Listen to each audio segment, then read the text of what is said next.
Pues buenas tardes a todos. Es un gusto estar aquí en casa. Nosotros nacimos en esta casa. Aquí recibimos al Señor, claro, cuando estábamos en una cochera, ¿verdad? Teníamos 3 niños, uno era un bebé, pero ¿sabes qué? Que nuestra conversión fue radical. Hubo una regeneración. Cuando tú recibes a Cristo, somos regenerados, pasamos de las tinieblas a la luz, pasamos a ser reyes y sacerdotes y ahora somos hijos de Dios.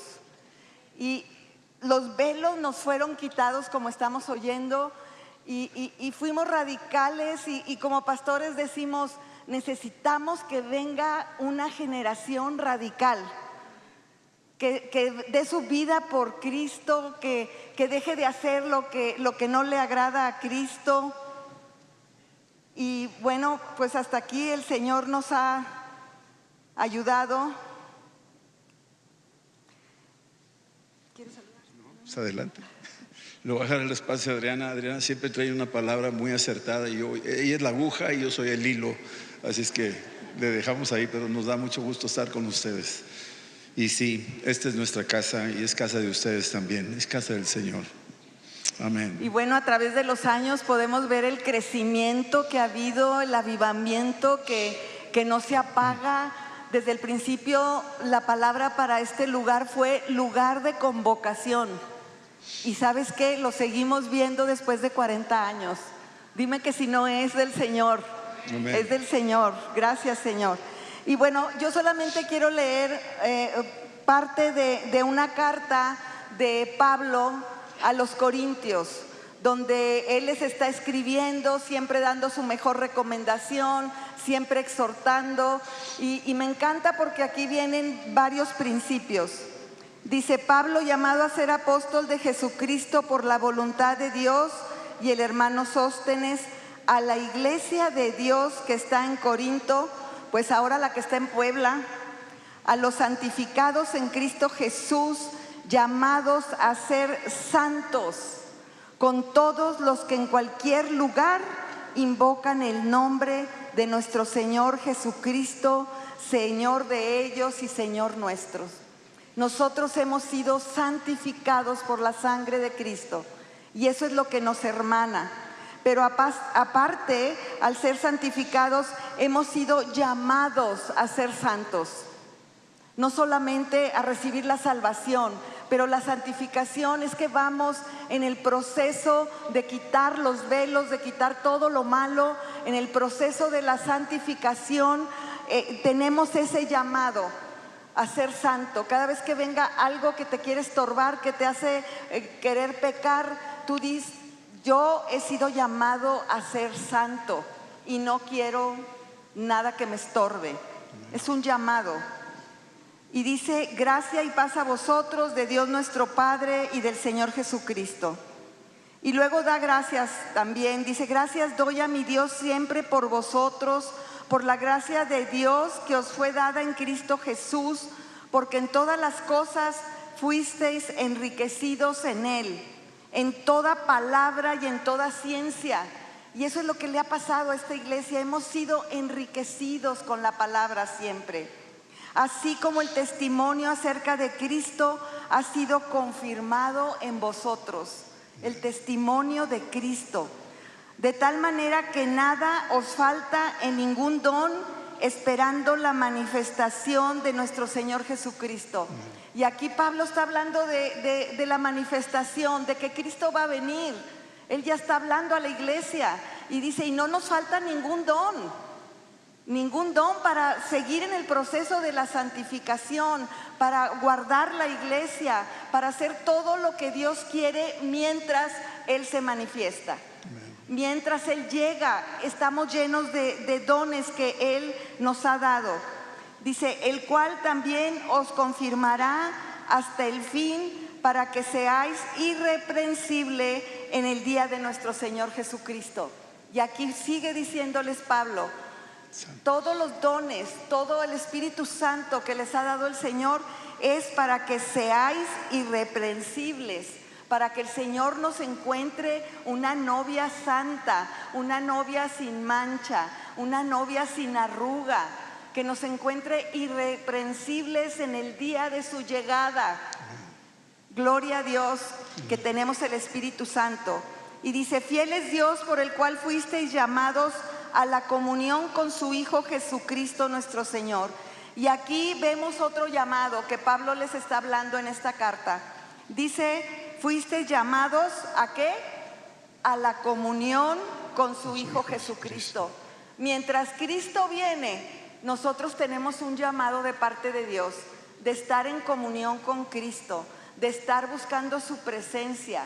Este es un llamado de parte de Dios, estar en la comunión con Jesucristo. Y eso es lo que debe estar haciendo la iglesia, estar unidos a Cristo, estar buscando a Cristo, estar buscando su presencia. Y luego viene unos consejos muy buenos que dice Pablo a la iglesia, que nos habla hoy el Señor a nosotros. Dice: os ruego pues, hermanos, por el nombre de nuestro Señor Jesucristo, que habléis todos una misma cosa, que no haya entre vosotros divisiones, sino que estéis perfectamente unidos en una misma mente y en un mismo parecer. Yo cuando leí esto lo subrayé y dije: esto es la unidad que da el Espíritu Santo, la unidad de la iglesia, como dice el tema, juntos, unidos, reflejando la gloria de Cristo. Y esto es lo que dice esta palabra, que hablemos todos una misma cosa. Hablemos de las maravillas, hablemos de la palabra, hablemos de todo lo que Dios ha hecho en nuestras vidas. Y también dice: y que no haya en vosotros divisiones. ¿Por qué? Porque unos andaban diciendo: yo soy de Pablo, yo soy de Cefas, yo soy de Cristo. Nosotros no podemos andar en divisiones. La iglesia tiene que mantener su unidad, todos hablando una misma cosa. Y dice: y que estéis perfectamente unidos en una misma mente y en un mismo parecer. ¿Qué les parece esto? Que la iglesia tenemos que estar con una misma mente, con la sana doctrina de Cristo, con la mente lavada, nuestras conciencias lavadas con la sangre de Cristo y en un mismo parecer. Porque lo que yo opino de ciertas cosas de la vida, lo tienes que opinar tú también, porque estamos basados en los estándares de la Biblia. Estamos basados en los estándares de la palabra de Dios. Entonces nuestro parecer, nuestra opinión, nuestro debate para nosotros tiene que ser el mismo en todo lugar, porque va a ser conforme a lo que diga la palabra de Dios. Y esto es lo que hemos cambiado nosotros en nuestra vida, no lo que diga yo, pero lo que diga su palabra. Entonces, pues iglesia, aquí están estas recomendaciones para que estemos unidos y que de veras podamos reflejar la gloria de Cristo como familia, como iglesia de Amistad de Puebla y todos sus hijos y nietos en las iglesias que tenemos ahora, que nos Amén. Gozamos de verlos aquí. Amén. Que Dios les bendiga. Gracias. Sí. ¿No me prestas el iPad? Sí. Bueno, pues ahorita están los pastores de aquel lado y ustedes dicen: ¿y nosotros qué somos? ¿Verdad? Es una pregunta. Hay una ilustración que hemos usado a veces, que hay un misterio en la iglesia, y es cuando un pescado se convierte en pescador y una oveja se convierte en pastor y un pedazo de madera se convierte en carpintero. Es la transformación que produce el Espíritu Santo en la vida de cada uno de nosotros. Cuando sacó Pedro la primera pesca, realmente el pescado que salió fue él. Se convirtió en un pescado, pero al poco tiempo se convirtió en pastor, se convirtió en apóstol, se convirtió en mensajero. Hubo una transformación en su vida. Y quiero hablarles, continuando con lo que estaba diciendo Adriana, en la regeneración, pero hablando de la iglesia de los últimos tiempos. Es importante oír y entender qué está haciendo Dios en estos tiempos, de todas las noticias que oímos, pero qué está haciendo Dios en mi vida, en mi tiempo, en mi matrimonio, en mi hogar, con mis hijos. ¿Qué está haciendo Dios y qué me está diciendo Dios con todos los acontecimientos que me rodean? ¿Son cosas ajenas a mí o tiene algo que ver conmigo? ¿Está trabajando Dios solo afuera o está trabajando Dios también aquí adentro, aquí conmigo en lo personal? No nomás en la iglesia que está aquí alrededor de mí, sino en mi persona. Y es ahí donde estamos viendo una regeneración, donde el pescado se convierte en pescador, donde la oveja se convierte en pastor, donde la madera se empieza a convertir en un carpintero. En ese proceso de transformación es lo que hace Cristo con cada uno de nosotros. Desde el día en que nos encontramos con Cristo hasta este momento hay un proceso de regeneración. Está regenerándonos a cada uno de nosotros. En el libro de Efesios, en el capítulo 4, dice ahí que Él constituyó, versículo 11, dice que constituyó apóstoles, profetas, evangelistas, pastores y maestros. Pero te dice por qué los constituyó, para qué. Y luego te dice más adelante, ¿para la qué? Está atacando algo muy particular. Estos 5 ministerios tienen un objetivo. Y el objetivo es perfeccionar a los santos, ayudarles en esa regeneración. Acuérdense que los apóstoles no nacieron apóstoles. Ni el profeta nació profeta, ni el evangelista, ni el pastor, ni el maestro. Ellos, por la gracia de Dios, recibieron el llamado y fueron transformados en el proceso hasta el cumplimiento. Tuvieron que pasar por muchas cosas, y ya cuando pasaron a esa estatura no se quedaron complacidos y decir, yo soy apóstol, yo soy profeta, yo soy esto, yo soy lo otro. No, el compromiso es ahora reprodúcete en los demás. Y eso es lo que está pasando ahorita. Hay una reproducción. De aquí van a salir apóstoles, de aquí van a salir profetas, de aquí van a salir evangelistas, de aquí van a salir pastores, de aquí van a salir maestros. No puedes quedarte con la idea de que aquí estamos los santos nada más, sin apodos, sin apellidos, sin comisión. Todos tenemos una misión y una comisión. Y no te preocupes por el título, eso es lo de menos. Por sus frutos los conoceréis. ¿Sí está claro eso? Están muy quietos, pero le doy un aplauso a Cristo por eso, ¿no? Por sus frutos, ¿verdad que sí? Quiero llevarlos al libro de Tito, capítulo 3. Tito llega a Creta. Parece ser que en el libro de Hechos 27 se quedaron en Creta por un tiempo en la nave que iba Pablo como preso rumbo a Roma. Lo acompañaba Aristarco, Lucas, es muy probable que iba Timoteo y Tito. No los menciona en el capítulo 27, pero es muy probable, y en lo personal concluyo de que llegó a Creta en esos meses que se quedaron ahí detenidos para invernar, pero ya se inquietaron por salir, querían salir de ese puerto de Creta. Y durante ese tiempo seguramente Pablo estaba evangelizando, como lo hizo en Malta, en un capítulo después. Y hay una iglesia ahí, la iglesia de los cretenses, y Pablo habla muy particularmente de ellos, ¿sí? Pero ahí Tito recibe una instrucción de parte del apóstol Pablo y le dice algo interesante. Versículo 3 del capítulo 3 de Tito dice: nosotros también éramos en otro tiempo insensatos, rebeldes, extraviados, esclavos de concupiscencias y deleites diversos, viviendo en malicia y envidia, aborrecibles, aborreciéndonos unos a otros.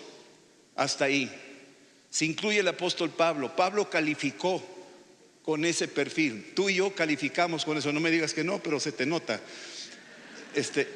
Todos calificamos con eso. Y él dice nosotros, se incluye. Es muy interesante cuando los apóstoles se incluyen. El apóstol Juan, ahí en la primera de Juan, capítulo 2, dice: hijitos, no pequéis, y si pecáis, abogado tenemos. Se incluye el apóstol Juan. Y entonces cuando estamos viendo esta escritura que escribe el apóstol Pablo a Tito, le está diciendo los antecedentes espirituales, la conducta de la iglesia, de los cretenses, la conducta del ser humano X. Y dice ahí: pero cuando se manifestó la bondad de Dios nuestro Salvador, su amor para con los hombres, nos salvó no por obras de justicia que nosotros hubiéramos hecho, No nos salvó por lo bonito, lo bueno, o que no mataste a nadie, como algunos argumentan cuando les digo, ¿vas a ir al cielo? Claro, yo no he matado a nadie. Y yo le digo, pues es que no te acuerdas, ¿verdad? Pero tuvimos algo que ver en el Calvario. Tuvimos algo que ver con un hombre llamado Jesús de Nazaret. Todos tuvimos algo que ver ahí. Por el lavamiento de la regeneración. La regeneración es como algo que está continuamente lavándote y está eliminando impurezas y está trabajando.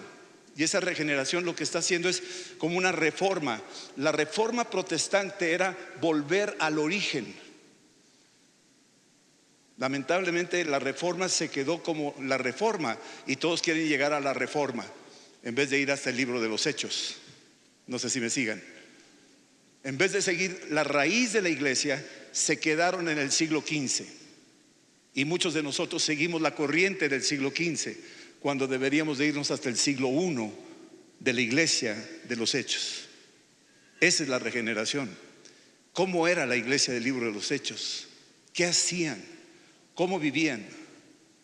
¿Cuál era su participación en la obra? ¿Cómo cambiaron un perseguidor de la iglesia en un apóstol? ¿Cómo un Bernabé, que era un conector de la iglesia, se convierte en apóstol más adelante? Bernabé también. ¿Cómo sucede esto? ¿Cómo hay profetas? ¿Cómo había todos estos ministerios floreciendo? Y empiezas a descubrir que había una regeneración donde Dios en su proyecto original quería regresarnos a ese origen, a como era. La renovación del Espíritu Santo. Empieza el Espíritu Santo a hacer todas las cosas nuevas, todas las cosas viejas han pasado, he aquí yo hago todo nuevo, dice el Señor. ¿Sí? Y dice aquí también, el cual derramó en nosotros abundantemente por Jesucristo, nuestro Salvador, para que fuéramos justificados por su gracia. Ayer hablaban de la justificación, de la justicia. Y yo tengo una ilustración que me gustó mucho para entender qué es la justicia. Imagínate que vas a una zapatería y buscas un zapato del tamaño de tu medida.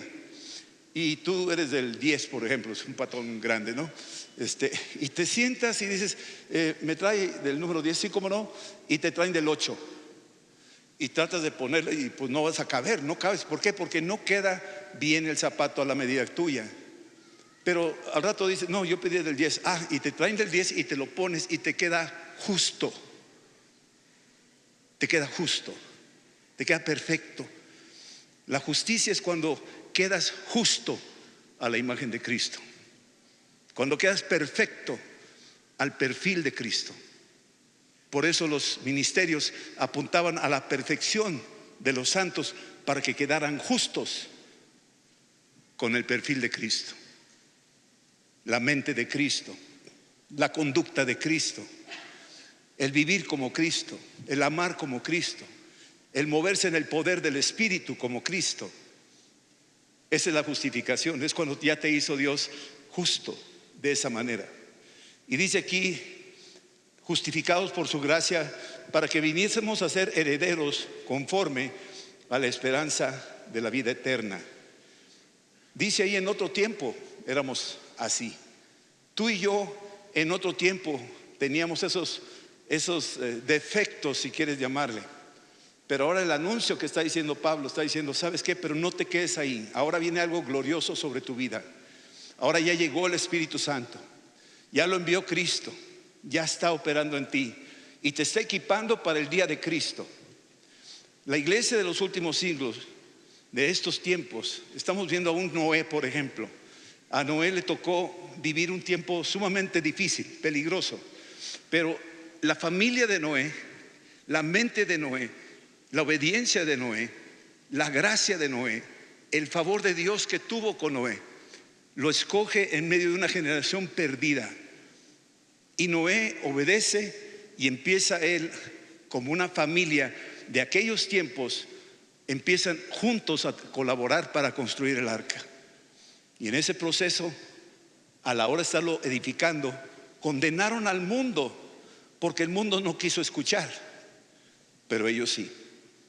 Hoy en día tenemos igual familias de los últimos tiempos, como la familia de Noé en aquel entonces, matrimonios de los últimos tiempos.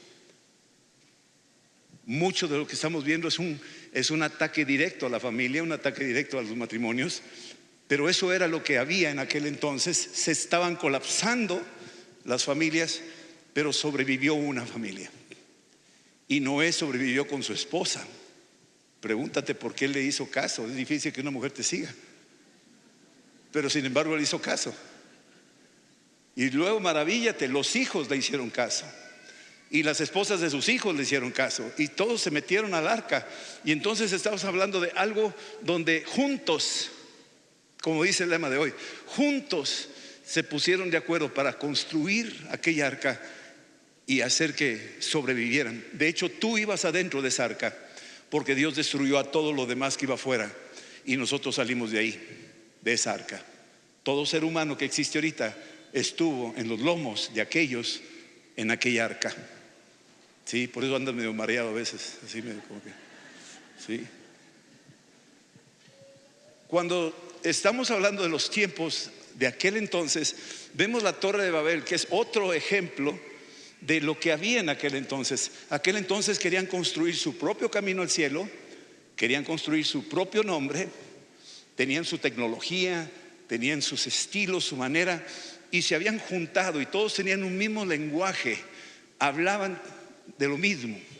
Como dice ahorita la lectura que leyó Adriana, tenían un mismo parecer, y su parecer es: vamos a hacer nuestro propio camino.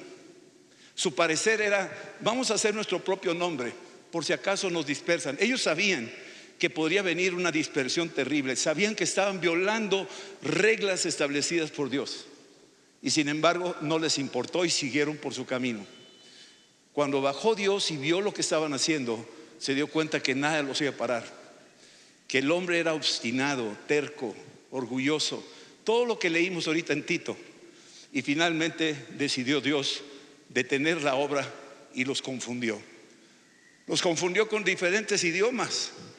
No se podían comunicar entre ellos. Yo le decía a los japoneses que en el arca, perdón, en la Torre de Babel, era algo muy interesante, porque a mero arriba seguramente iban los japoneses, porque son puntuales, son muy jaladores, y esto y lo otro. Y a mero abajo iban los mexicanos, porque llegan tarde y él haga el otro y que no sé qué. Y por eso nos dio un idioma tan sencillo que en México hasta los niños hablan español. Y se me quedaban viendo los japoneses así. Wow, hasta los niños. Y como a la media hora dicen: oye, espérate, pero también en Japón los niños hablan japonés. O sea, como que no les caía el 20, ¿verdad? Era una broma. Pero lo que quiero que me entiendan es de que Dios detuvo aquella obra. La detuvo y no pudieron avanzar. Esa fue la primera parte donde Dios se mostró a sí mismo.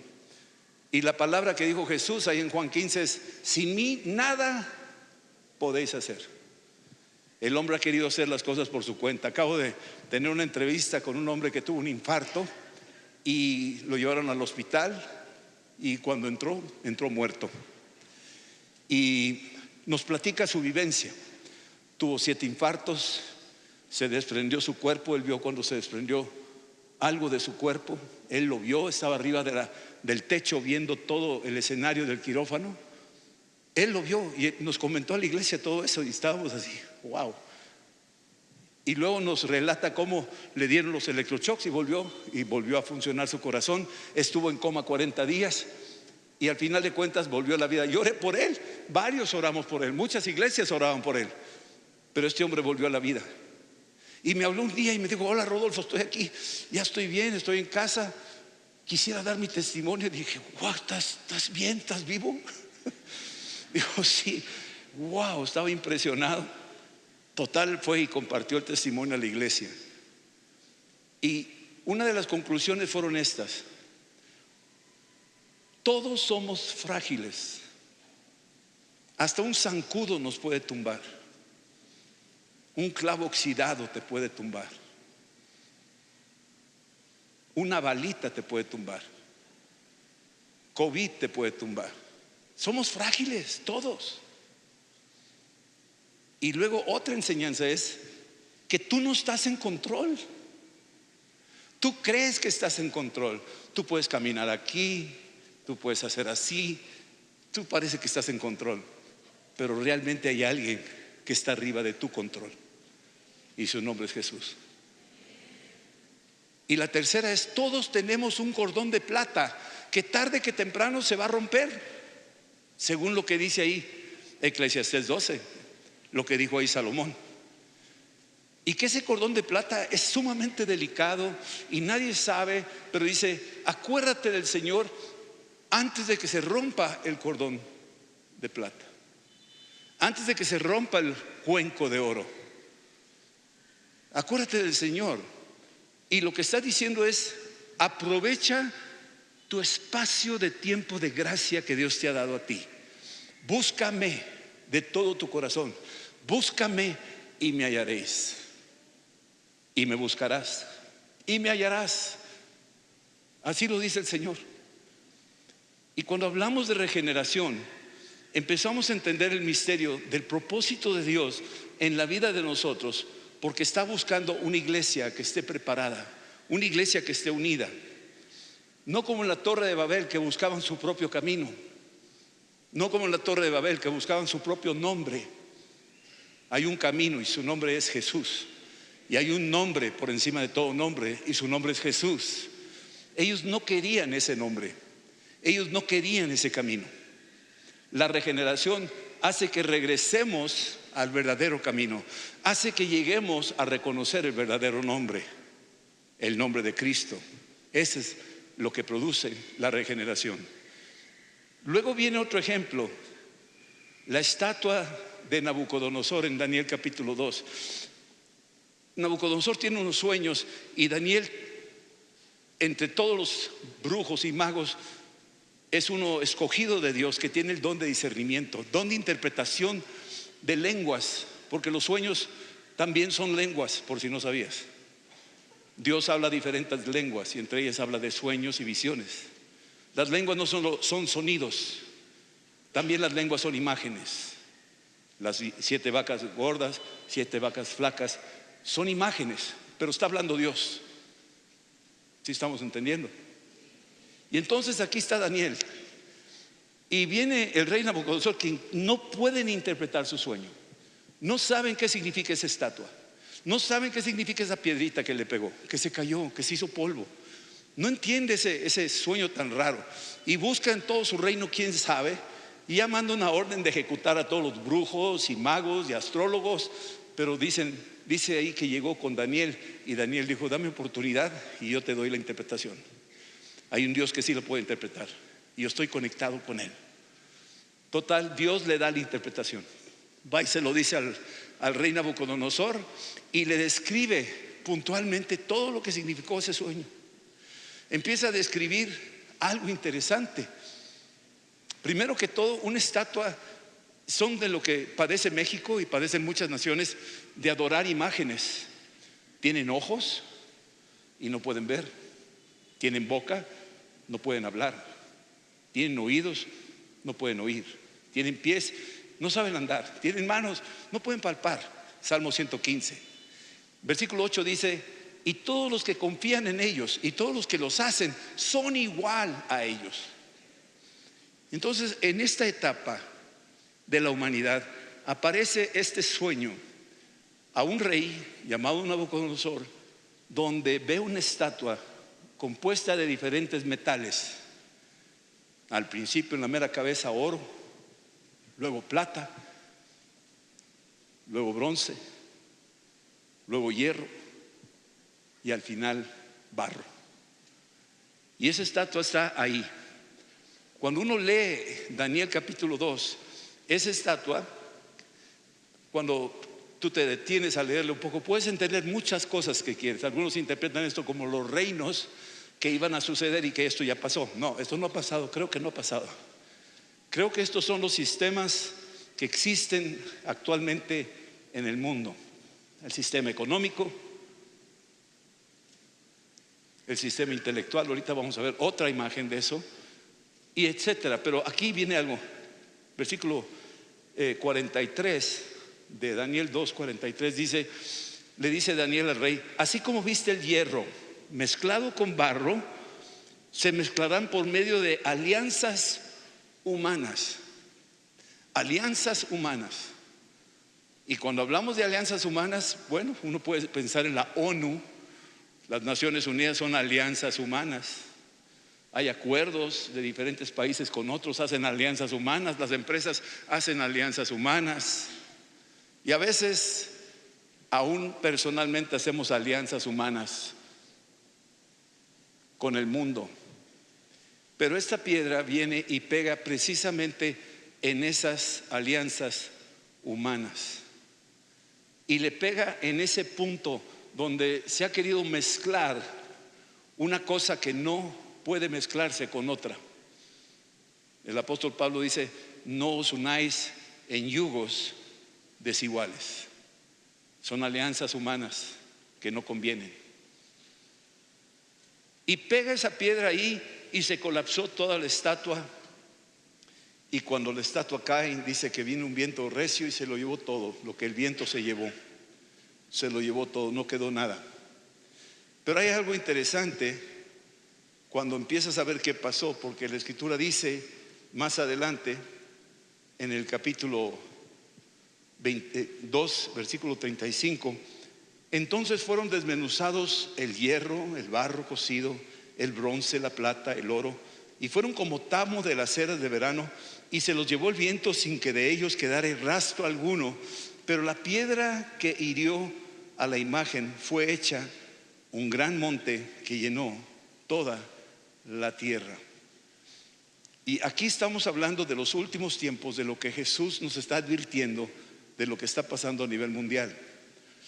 Las grandes industrias, los grandes poderes económicos, los grandes pensadores, las grandes universidades, todo esto que estamos viendo a nivel mundial que se está sacudiendo, y hay una confusión. Las obras no están avanzando, lo que el hombre creía que eso le iba a servir. De repente sucede que algo muy pequeño, algo insignificante, le pega en la parte más vulnerable de esa estatua. ¿Sabes por qué se llama Jesús de Nazaret? ¿Sabes por qué no decimos en el nombre de Jesús de Belén? ¿Dónde nació Jesús? En Belén. Y no decimos en el nombre de Jesús de Belén, decimos en el nombre de Jesús de Nazaret. Hechos 10:38 dice: en el nombre de Jesús de Nazaret. ¿Por qué Nazaret? ¿Qué significa Nazaret? Pues Nazaret era un pueblito. Hasta Natanael dijo: ¿puede salir algo bueno de Nazaret? O sea, hasta se burlaban del pueblo, era un rancho. ¿Puede salir algo bueno de ahí? Muchos dicen: no, es que ahí fue educado Jesús, ahí creció su infancia, y como que con eso tenemos para, con razón le dice Jesús de Nazaret. Pero Jesús de Nazaret también me dice algo: fue ahí donde Jesús aterrizó, porque ahí fue concebido, en Nazaret. Muchos creemos que cuando nace ya es un ser humano. No, cuando es concebido es un ser humano. ¿Sí están entendiendo?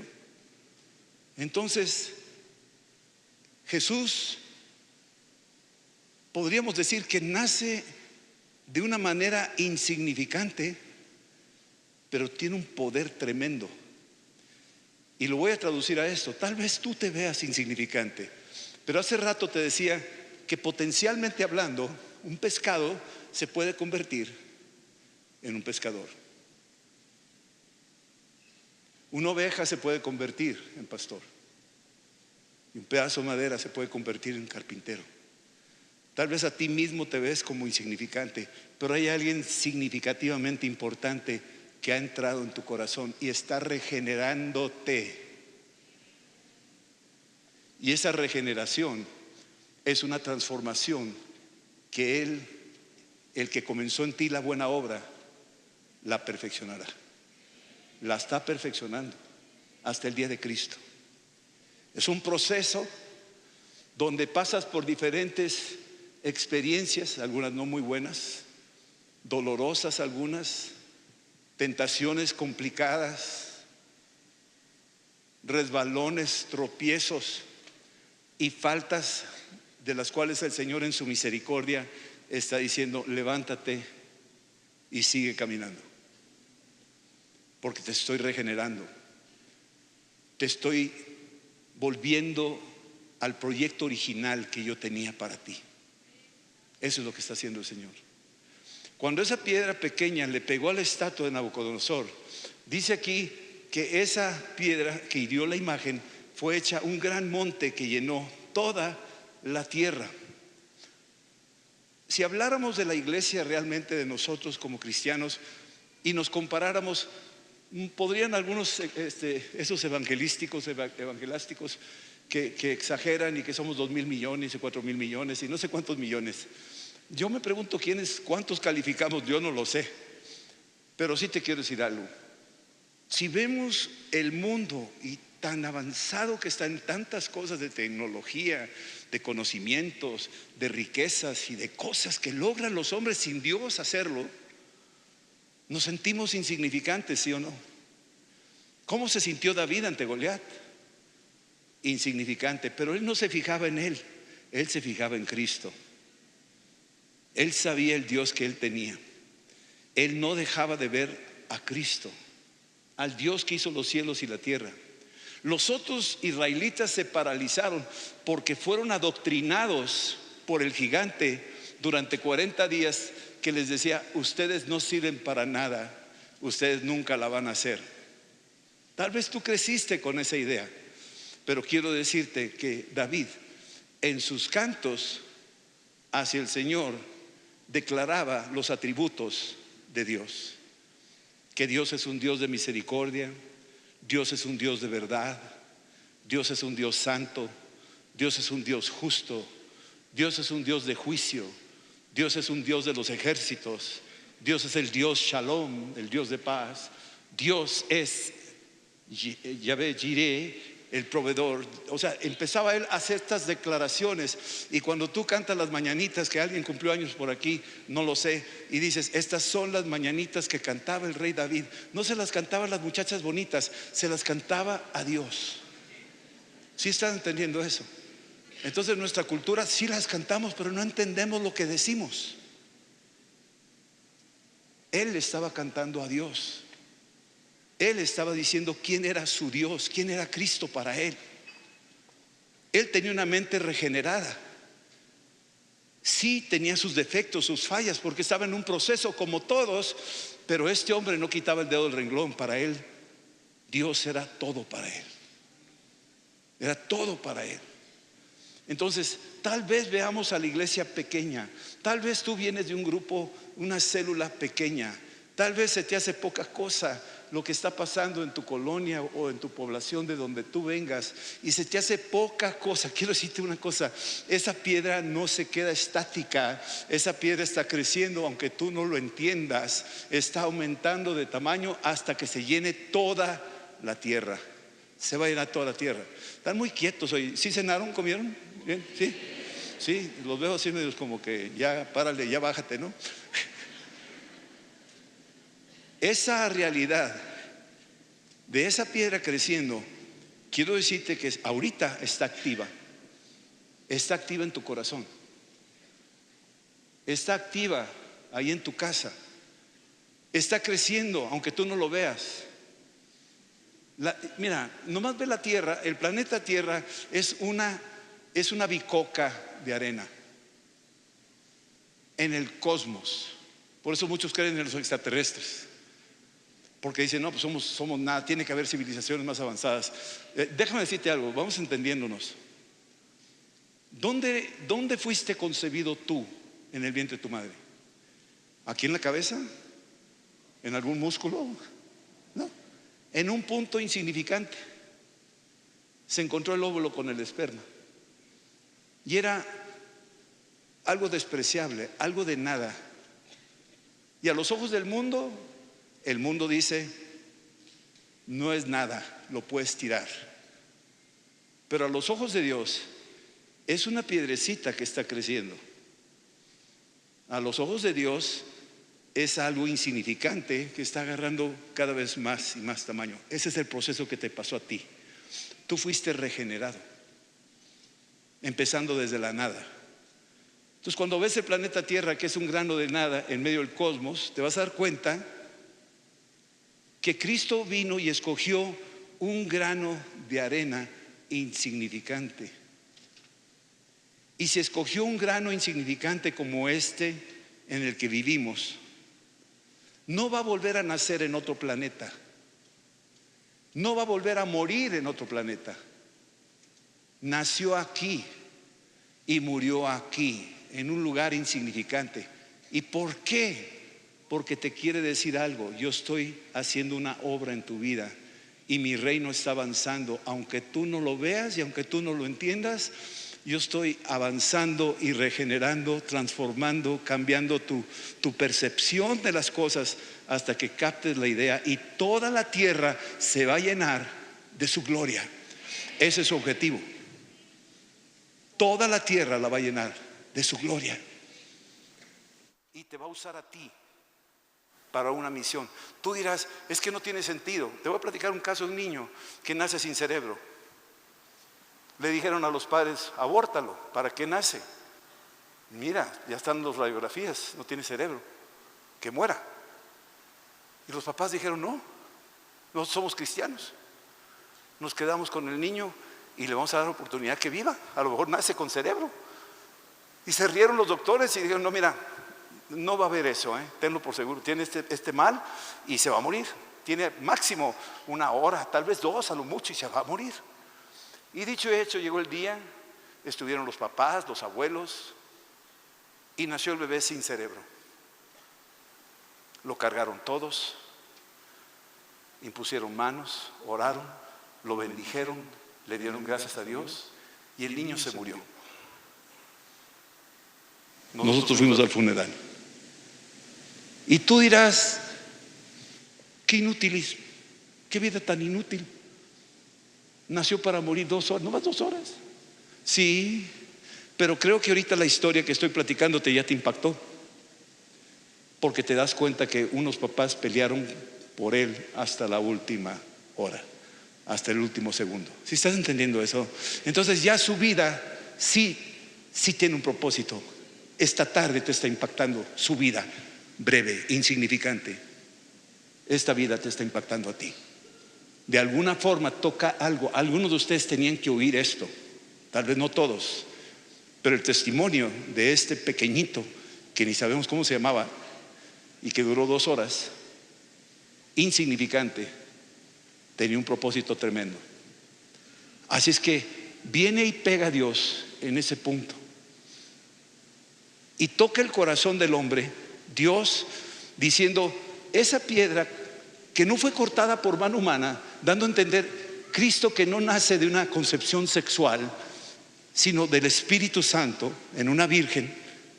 Esa criaturita, ese pequeño insignificante, esa pequeña cosita vino aquí al mundo para pegarle a los sistemas que existen en el mundo.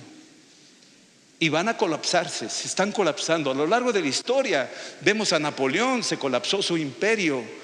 Vemos diferentes grandes conglomerados, se colapsan sus imperios. No estamos buscando que se colapsen, estamos buscando que le den gloria a Dios y se regeneren. Es lo que estamos buscando.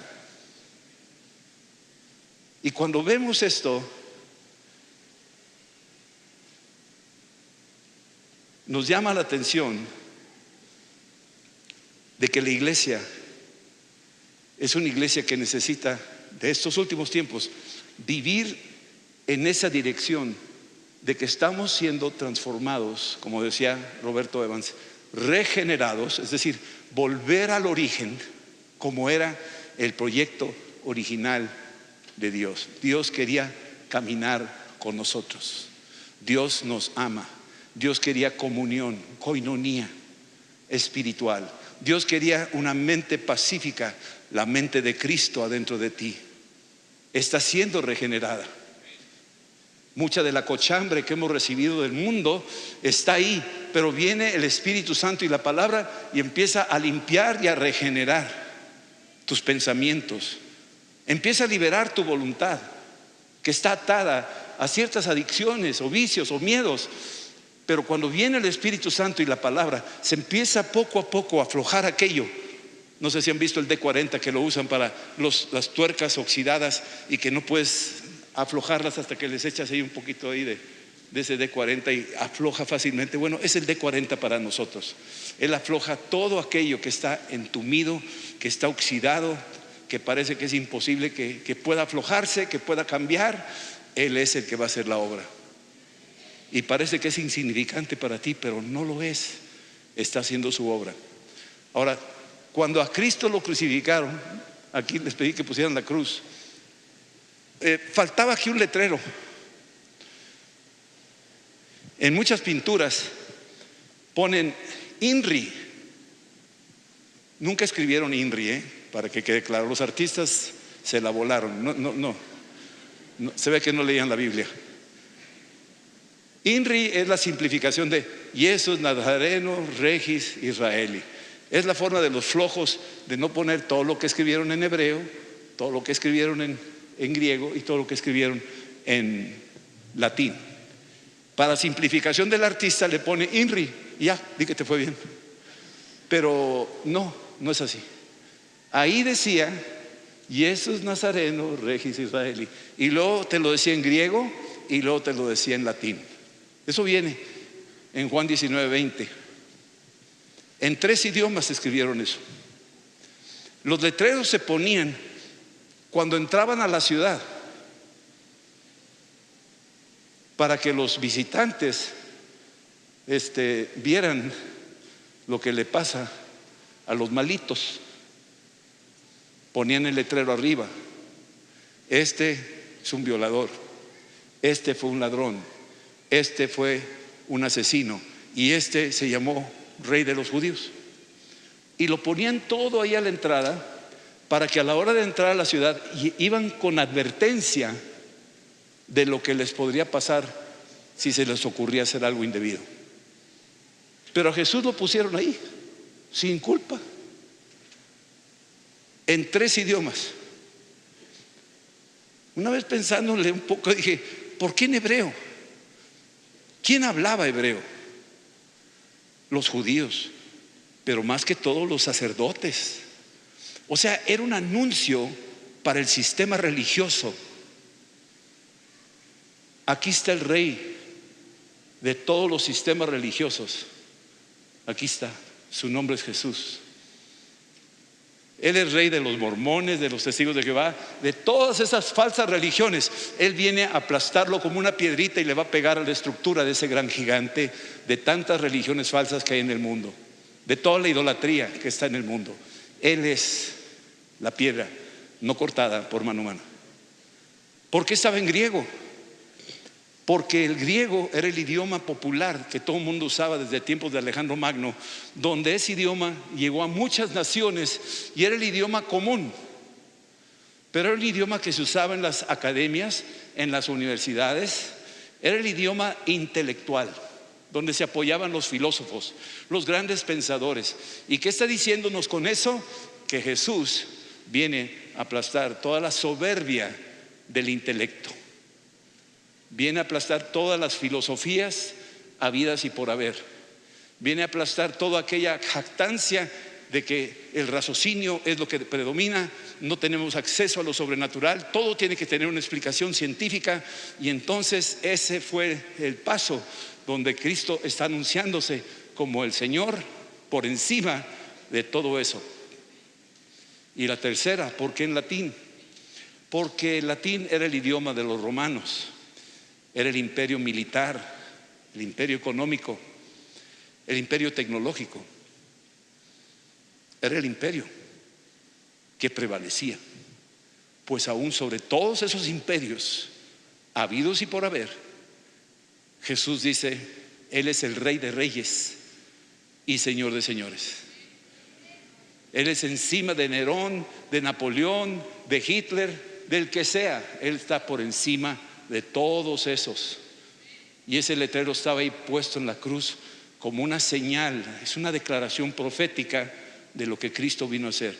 Parecería insignificante porque está crucificado, impotente, manos clavados, pies clavados, no se puede mover, no puede tocar nada, no puede ir a donde quiera, parece que está totalmente imposibilitado. Y en esa máxima debilidad, ¿qué dice el apóstol Pablo? Yo te mostraré mi poder en tu debilidad. ¿Cuál debilidad? Tu máxima debilidad, la cruz. De ahí se soltó el poder más grande de la historia. Poder contra tu pecado y el mío. Poder contra los demonios que te atacan. Probablemente hay algunos aquí sentados. Poder sobre tu muerte. Tiene un poder por encima de todo en su debilidad. Es lo que Él hizo. Entonces vemos a Jesús de esta manera, de una manera maravillosa, que viene a darnos a nosotros una lección.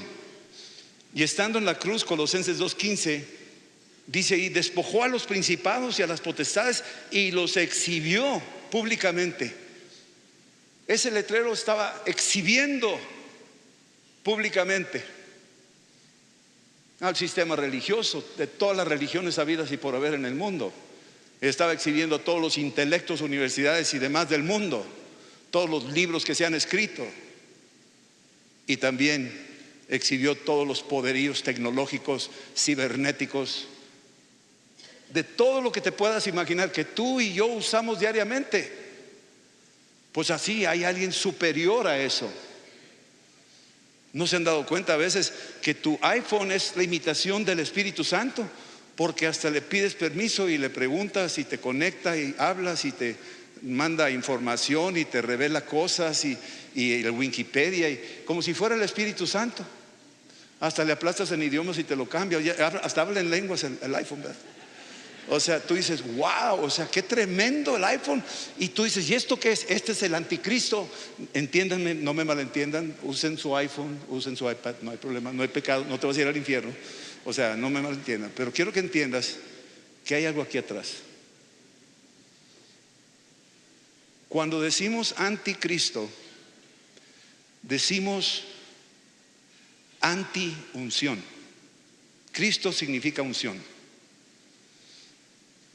Esa palabra Cristo habla de la unción, y la unción es la que nos regenera, la que nos transforma, la que nos incrementa la fe, la que podemos subir a niveles más altos y vivir una vida aquí en la tierra, apuntando a Cristo, anunciando a Cristo, predicando el Evangelio no solo en palabras, sino en poder. Esa es la unción. El anticristo viene contra esa unción. No quiere que nadie llegue a esa unción. La iglesia del primer siglo era una iglesia que andaba en la unción y se les llamó cristianos por primera vez. No porque eran cristos chiquitos, no sé dónde sacaron eso. Cristiano quiere decir alguien que tiene la unción de Cristo. Eso es lo que quiere decir. Esa unción, por más insignificante que sea, es como la viuda que tenía un jarroncito de aceite y le pregunta al profeta, ¿qué tienes en tu casa? Y dice, no tengo nada, tengo un jarroncito insignificante en mi casa. Yo recibí a Cristo, aleluya, hablo de vez en cuando en lenguas, levanto las manos cuando me da la gana y hasta ahí llegué. Y el Señor dice, no, ese jarroncito, poquito aceitito que tienes, tráeme muchas vasijas y no pocas, porque con eso poquito, con eso insignificante, vas a llenar miles de vasijas. Miles. No menosprecies lo que Dios ya te confió. Está regenerando tu manera de percibir las cosas. La mujer mandó traer vasijas y se llenaron todas con ese poquito insignificante aceite. Entonces vemos esto como algo que el Espíritu nos está hablando en estos últimos tiempos, y voy a terminar con esto. El anticristo está haciendo su tarea de impedir que la iglesia conozca al Espíritu Santo. Que tengas una idea que es una palomita bonita y que hasta ahí llegó, o que tengas una idea que sí, ya puedes hacer ciertas cosas, pero más allá no vas a, o sea, tranquilo, hasta aquí llegaste. Y el anticristo busca detener la unción. Ahora te voy a decir, y con esto concluyo, que cuando el pueblo de Israel, Números 11, andaba en el desierto, Números 11 del 7 al 9. Tenían hambre y Dios les mandó maná. Así se llamaba, maná. La palabra maná quiere decir, ¿qué es esto? Digan conmigo, ¿qué es esto? Muy bien. ¿Sabes lo que pasó en Pentecostés cuando cayó el Espíritu Santo? Y la gente que estaba ahí alrededor de estos discípulos llenos del Espíritu estaban orando en lenguas. ¿Y sabes lo que dijeron los que estaban ahí? Hechos 2, 14, 12, 13, 14. Dice, ¿qué es esto? ¿Qué significa esto? Dijeron casi las mismas palabras que dijeron en aquel entonces cuando vieron el maná. ¿Qué es esto? ¿Qué significa esto? Esto absurdo, esto insignificante, esto que no sirve para nada. ¿Qué significa esto? ¿Qué es esto? Y lo que estaban diciendo es maná. Claro, no lo dice así literalmente la palabra en griego, pero ojalá me capten lo que estoy diciendo. Maná era la pregunta, ¿qué es esto? Siglos después hacen la misma pregunta en Pentecostés, ¿qué es esto? Cuando el maná apareció, fíjate lo que hicieron con él. La maná, dice ahí versículo 7, era como una semilla de culantro, su color era como color bedelio, y el pueblo se esparcía. La instrucción era, recoge el maná, tenías que recogerlo. Ya subió ahí el sicario. Ahorita nos arreglamos tú y yo.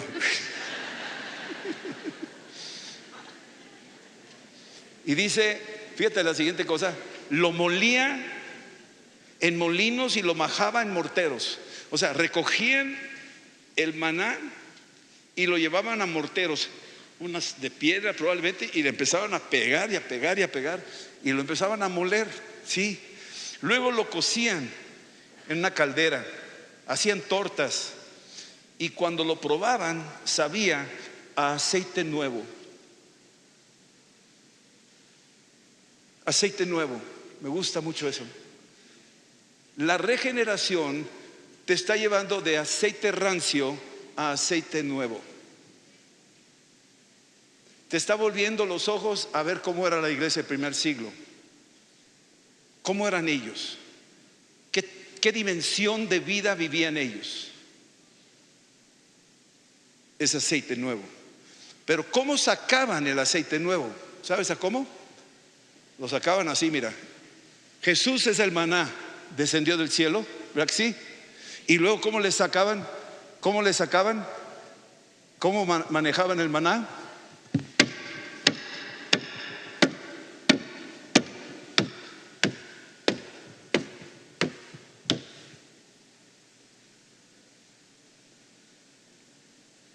Lo molían, mas él fue molido por nuestras transgresiones, fue herido por nuestras rebeliones. El castigo de nuestra paz fue sobre él, y por sus llagas fuimos nosotros curados. Ese maná que estaban golpeando, estaban extrayéndole algo precioso, la sangre de Cristo. Aquí estamos hablando de aceite nuevo, el nuevo pacto, que es para lavarnos de todo pecado. Cuando tú lees la Biblia y no la entiendes, vuélvela a leer y vuélvela a leer y machácala una y otra vez hasta que salga el aceite nuevo, la revelación. Hasta que salga la revelación, lo que está ahí escondido, y ese es tu nutriente. Y cuando sale el aceite no te lo puedes quedar. Tú dirás, es que es cualquier cosita, no es significante. No te lo puedes quedar. Manda a traer vasijas, y no pocas, y repártelas. Reparte esa unción. En la medida que tú lo repartas, vas a pasar de pescado a pescador. Vas a pasar de oveja a pastor. Vas a pasar de madera a carpintero. Dios está regenerándonos, no nos damos cuenta. La tierra está girando, no nos damos cuenta.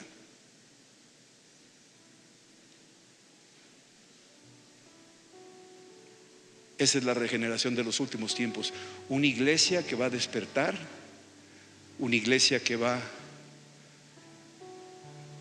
a darse cuenta que por más insignificantes que seamos, y lo somos, como dice el salmista, ¿qué es el hombre para que tengas memoria de él? O sea, este salmista está diciendo, ya me di cuenta que soy frágil, ya me di cuenta que no estoy en control, ya me di cuenta que en mi estancia en la tierra todas las tumbas tienen una fecha de llegada y una fecha de salida, y todos tenemos una rayita, todos. Ya me di cuenta de esa realidad. Ahora mi pregunta es, como Saulo de Tarso, que estaba ciego en el camino a Damasco y dijo, ¿quién eres, Señor? ¿Qué quieres tú que yo haga? Y Dios estaba en un proceso de regeneración de este hombre. Y se le cayeron las escamas y lo sacó de ser un perseguidor de la iglesia y un asesino y será lo que sea, y lo fue llevando a otro nivel. Lo conectó con un Bernabé, y Bernabé lo conectó con un núcleo de líderes, y de ahí lo conectó con una escuela en Arabia, y luego después de años lo regresó, y entonces ya Pablo venía y testificaba, y luego Bernabé lo reintegra en Antioquía y empieza a dar pláticas él y enseñanza. Ya para Hechos 13 ahora es profeta y maestro. Saulo de Tarso subió de niveles, estaba siendo regenerado de un asesino, lo regeneró, y de repente se convierte en el apóstol Pablo en Hechos 14, y luego empieza a predicar el evangelio en Hechos 15, en Hechos 16, empieza a reproducirse en Timoteo, y ahorita vimos a Tito, se reproduce con Tito y con Lucas, y empieza a moverse, y es un hombre que empieza a dar mucho fruto, un hombre insignificante, porque Dios lo regeneró. Esa es la iglesia de los últimos tiempos. Para allá vamos, mis amados. Que Dios ha puesto sus ojos sobre ti. No estás aquí por accidente, ni yo. Nos puso aquí porque Dios dice, les estoy hablando a mis hijos. Les estoy hablando a mis hijos. Quiero vertir aceite nuevo, sabroso, sobre sus vidas, para que sus vasijitas llenen muchas vasijas. Hay gente afuera, allá afuera, esperándonos. No sé si alguien vino por primera vez. Hay alguien aquí que nunca había venido a una reunión cristiana. ¿Puedes levantar tu mano? ¿Sí? ¿Alguien más? Aleluya. Pues entraste por error, a lo mejor, no lo sé, pero Dios tenía una palabra para ti. Ojalá dé fruto en tu vida todo lo que se ha platicado y se va a platicar con los oradores. Vamos a orar. Ahí donde están, ¿sí? Y te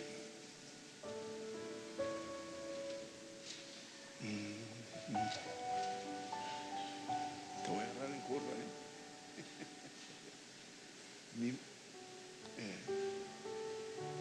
ponle a ver, mi mayor sol, a ver, y lo bajas a do. Pero primero, oíme primero, o sea, tócale do, mi, sale, mi mayor, ¿sabes?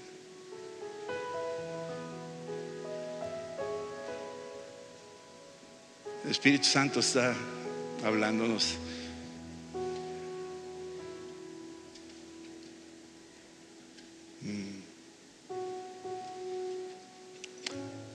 Mi do sol, mi do sol, mi do re, mi do re. Mi, do, re. Así bájalas, mi, do, re.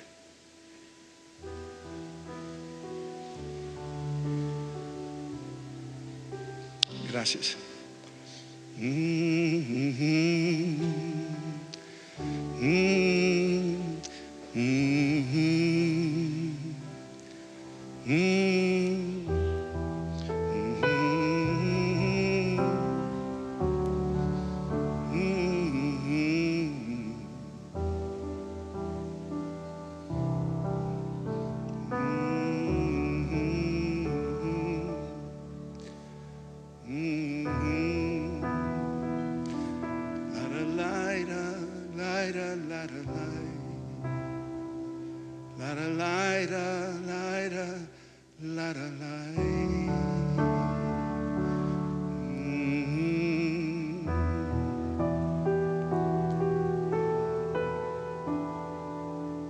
No hay nada imposible para ti, para ti, para ti. Regenéranos. No hay nada imposible para ti. Para ti, para ti, regenéranos.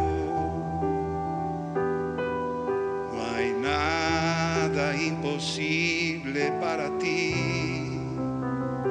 Para ti, para ti, regenéranos. Vuélvenos al manantial, vuélvenos al manantial, vuélvenos al manantial de tu palabra. Vuélvenos, Señor. Vuélvenos, Señor.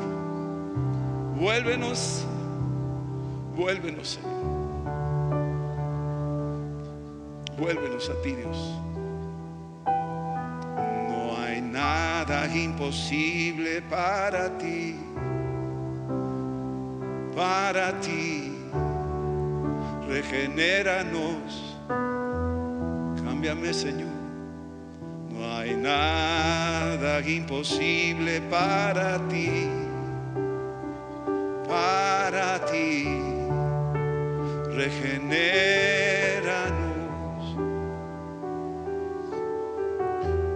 Vuélvenos al manantial. Vuélvenos al manantial. Vuélvenos al manantial de tu palabra. Vuélvenos Señor, vuélvenos, regrésanos. Haznos voltear a ti, Señor, a tu palabra, a machacarla, a sacar aceite nuevo, Señor.